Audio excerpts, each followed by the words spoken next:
Praise God. I'll start by introducing the program. You are welcome to Rhema. So by revelation is a room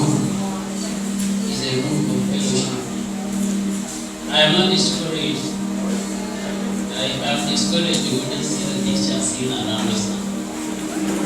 So I am so much with conviction. You are welcome to Rhema. It's a revival river, and I am sure that lives, beginning from my own life, because I'm not exempting myself, will be touched. Amen. The theme of the program is stirring the fire of God. Stirring the fire of God. And so it's a call. It's not just a call for the man standing, but it's a call for everyone that has the fire. And for the word stirring the fire of God, it looks like the fire is already somewhere. But what it needs is just for us to stir it. The fire is somewhere. The fire is inside you. So you need to stir. The fire does not need a spark.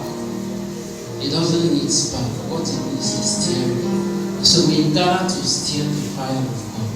Because in a life that stirs the fire, in Leviticus chapter 6 verse 12, God was saying, don't let the fire on the altar run out. It must continually burn. And I've come to discover, and I want to tell us that we are mobile altar. We are that altar. Not just the altar, but you are still the priest that is in charge of the altar. You are still the living sacrifice upon the altar. And so we need to stir the fire. We are here to stir the fire. When I brought the first seat, one of us said, the seats are enough now. I said, no problem. We need to fill up this place with seats. He was like, people, you prepare. But I am sure that apart from human presence, there is so much presence with there. We have the presence, we have divinity around us. Stirring the fire of God, we are here to stir. Now, there is something that happened before we go to the main stirring now. God, when created Adam, God was visiting Adam. And then from the womb of the Spirit, I was sensing it like, why is God coming to Adam? Why is he coming to Adam? Then I discovered that God he wanted to set a steering in Adam. But Adam did not discover. And that was why the first Adam failed. But until the second Adam, Christ, came, he is the one that brought us to this revelation that we are carrying out to steer. We are steering the fire. And by that we've come to discover that is a continual thing. Elijah did it. He continued. And that was why he commanded fire and it could come down from heaven. Hallelujah. So you can lift up your hands and begin to ask God, create in me a clean heart. Because it starts from a clean heart. It's a clean heart that stirs that fire. The fire is in us. And it is a clean heart that bears the fire. Except your heart is clean, the fire will not dwell there. It's a clean heart that the fire dwells in. So Father, create in me a clean heart that I may worship you. Create in me a clean heart that I may worship you. Ragaba Sahaliano Sarah Yakushamata Rabahama Rade Sarata Kapapapati and Yatus Kopahada and Shabdatata. It starts from a clean heart. It starts from a clean heart. It begins from a clean heart. It begins from a clean heart. Rakapa Shamagaba Rati Lotus Kaposh. I discovered that's the only thing God wants from us. A clean heart. That's the only thing He keeps in shape. A clean heart, a clean heart. Repa swasabete shagabaya. Elapa kapakate shabakabate. Reto zagabaha. Create in me a clean heart, Lord. Zetwa Maria Suza. Ishabaka Bangladesh. I want to hear someone pray. I want to hear someone pray.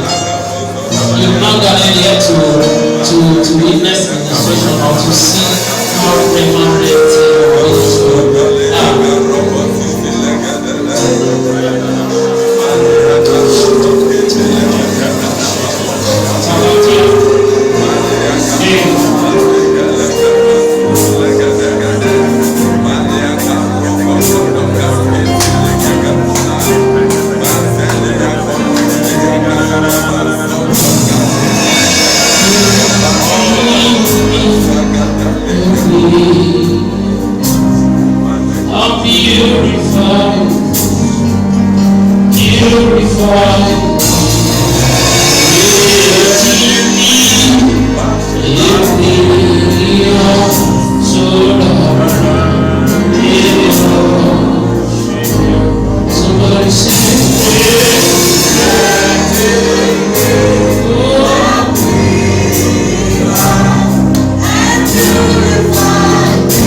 Some of us angels are walking in house.